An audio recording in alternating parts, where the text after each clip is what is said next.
thousands of Palestinians have been returning to their homes in northern Gaza after the withdrawal of Israeli troops from a key militarized zone that had cut the territory in half. And what many of the returnees will find is rubble. Around 700,000 people fled their neighbourhoods before Israel's ground invasion, following the October the 7th Hamas attacks in 2023. The northern part of the Gaza Strip had been cut off from the south by the Netzarim Corridor. The Israeli withdrawal from the strategically important road is part of the current ceasefire agreement between Israel and Hamas. Well, the BBC, along with other international broadcasters, isn't allowed by Israel to report from inside Gaza. Wira Davis has our top story from Jerusalem.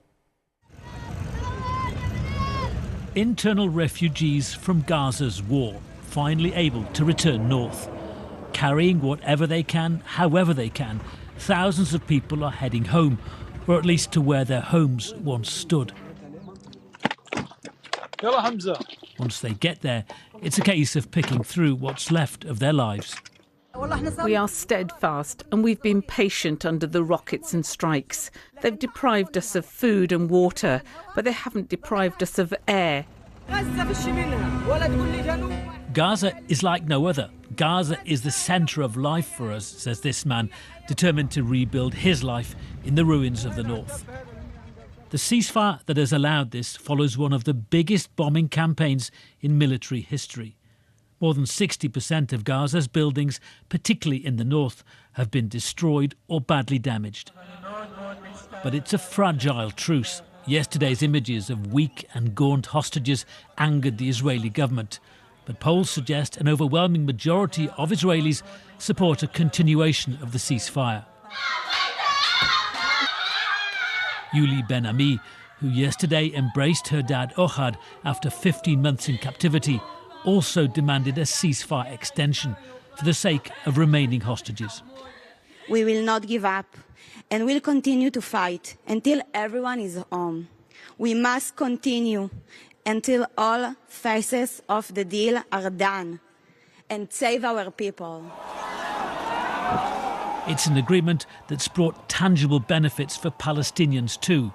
More than 500 prisoners have been released from Israeli jails under the deal.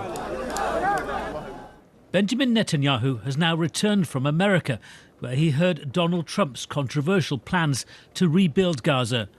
All eyes are now on whether the Israeli Prime Minister will back an extension to the ceasefire. If the war resumes, today's step allowing people to return home will count for little. Well, tonight, Mr. Netanyahu has told his cabinet that Mr. Trump's vision is better for Israel and that he, Trump, is determined to see it through. But Arab nations have again responded, saying that the enforced relocation of civilian Palestinians from Gaza simply cannot happen. It is a line in the sand for them. And before all of that, this is a critical week if the ceasefire is to get into a second phase. Those talks need to get underway and need to succeed, because the consequences, if they don't, for many, are unthinkable.